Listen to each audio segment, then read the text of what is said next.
can't beat me. If they could beat me, they would have went to the polls. But now when I bring the people out, you don't let them in? We're not your damn subjects. We are your bosses. We are the citizens of Dalton. And we will not continue. Tiffany Henyard, the self-proclaimed super mayor, is watching her political empire collapse in real time. Once a dominant force in local politics, her dramatic downfall has captured public attention like never before. Known for her flair for theatrics and controversial leadership style, Henyard has long been a fixture in the headlines.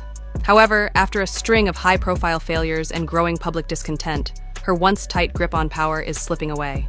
To those following her saga, it now resembles a political drama, worthy of a Netflix series, complete with power struggles, personal vendettas, and an unrelenting spectacle that only Henyard herself could orchestrate. In a desperate bid to retain power, Henyard has been juggling her roles as the mayor of Dalton and the supervisor of Thornton Township. However, her political career has unraveled in spectacular fashion, largely due to a chaotic Democratic caucus that catalyzed her downfall. Her bid for re-election as Thornton Township supervisor ended in defeat, marking the beginning of the end for her once promising political trajectory. The entire situation has played out like a slow-motion car crash. Henyard clings to power, even as those around her increasingly question her judgment and leadership. The controversy began with Henyard's dual role as both mayor of Dalton and supervisor of Thornton Township, an arrangement many saw as ethically dubious. Managing two demanding political offices simultaneously proved to be an unsustainable burden, resulting in mounting tensions within local government and among voters.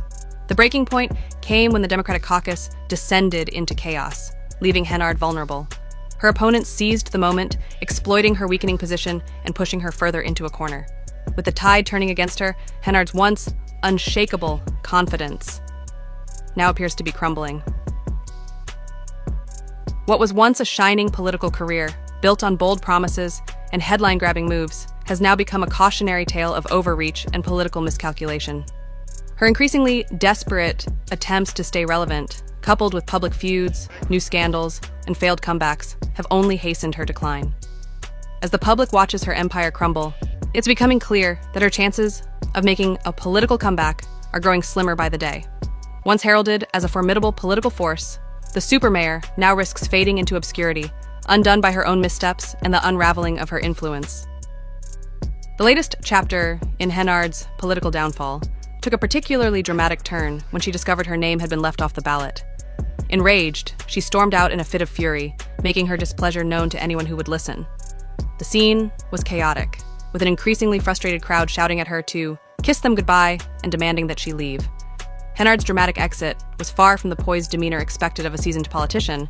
However, the true scandal lay in the circumstances that led to her expulsion from the race.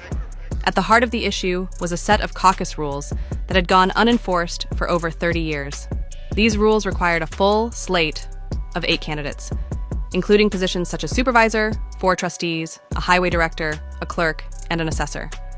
Henyard's ticket failed to include a certified assessor, rendering her candidacy invalid and eliminating her from the race in an instant. Henyard and her supporters were quick to accuse State Senator Napoleon Harris of orchestrating her downfall.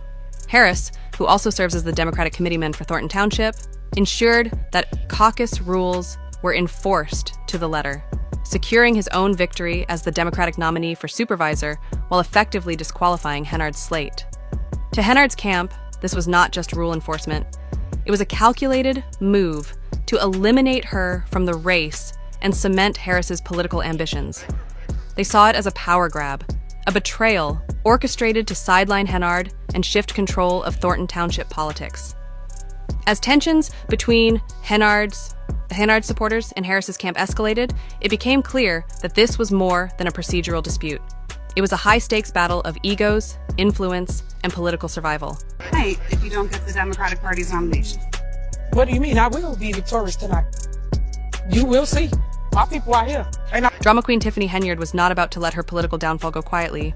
Behind closed doors, she accused State Senator Napoleon Harris of using unfair tactics to block her from the race, claiming the entire caucus procedure was a deliberate effort to stifle her candidacy. According to Henyard, this situation extended beyond mere political inconvenience. It was a case of voter suppression. She alleged that many of her supporters, for whom she had arranged transportation via township buses, were unable to attend the crucial caucus meeting because the buses arrived late. In Henyard's eyes, this was no accident. It was a calculated attempt to disenfranchise her base. Her anger reached a boiling point, and she wasn't shy about expressing it. In a private conversation, she vowed, "Tomorrow, I shall be suing everyone involved." To Henyard, the violation of her supporters' rights wasn't just a minor setback.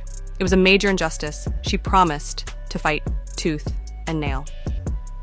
Adding to the absurdity of the situation, many of her followers were left stranded outside, unable to participate in the caucus, while the meeting continued without them. The late arriving buses caused frustration and confusion among her supporters, who were left out in the cold, both literally and figuratively. Henyard saw this not as an oversight, but as a deliberate attempt to thwart her political career. The dramatic spectacle of her supporters waiting in vain outside while the caucus proceeded added another layer of controversy to an already tense situation. Henyard, always ready for the spotlight, seized every opportunity to portray herself as a victim in this power struggle. She framed the events as a textbook example of voter suppression. Her claims were as bold as they were explosive, and she seemed determined to make the most of the narrative she was constructing. To Henyard, this wasn't just about a lost election. It was a fight for justice against forces trying to prevent her from serving the people. Despite her fiery accusations, Henyard's detractors were not backing down. Many viewed her claims as yet another instance of political theatrics, a desperate attempt to discredit those who had effectively ended her political career in Thornton Township.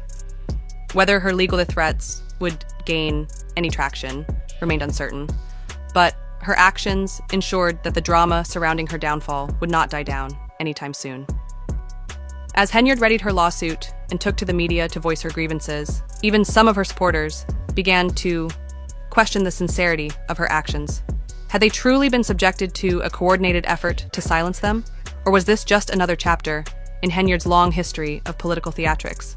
What was certain, however, was that the drama wasn't going anywhere. Henyard was playing her cards as only she could, keeping both the public and the media focused on her supposed victimization. As the fallout from the caucus continued to unfold, the central question remained. Would Henyard's legal threats gain traction, or was she simply setting herself up for another public spectacle? Either way, it was becoming increasingly clear that Tiffany Henyard wasn't going to fade quietly into the background. Instead, she seemed more determined than ever to ensure her political drama played out on her terms. Whether through legal action or by keeping the spotlight firmly on herself, this saga had all the elements of a political thriller: a bitter power struggle, accusations of voter suppression, and a self-proclaimed leader unwilling to go down without a fight. That's all it took for Tiffany Henyard to be out as the Democratic nominee for Thornton Township Supervisor, and she left here visiting. It became increasingly evident that State Senator Napoleon Harris had already secured his spot as the Democratic nominee for Thornton Township Supervisor. Having pre-registered and meticulously organized his campaign well in advance, Harris and his slate held a clear advantage. For Tiffany Henyard, this left only one option to stay in the race: running as a write-in candidate. But let's be honest, how often do write-in campaigns actually succeed? The odds were not in her favor, and Tiffany knew it.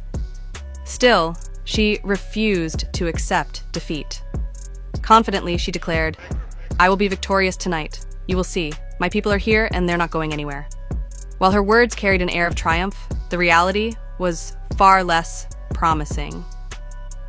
For many, her downfall felt like an inevitable reckoning. Her tenure as both mayor of Dolton and supervisor of Thornton Township had been marred by scandal after scandal, each new revelation, further tarnishing her already controversial reputation.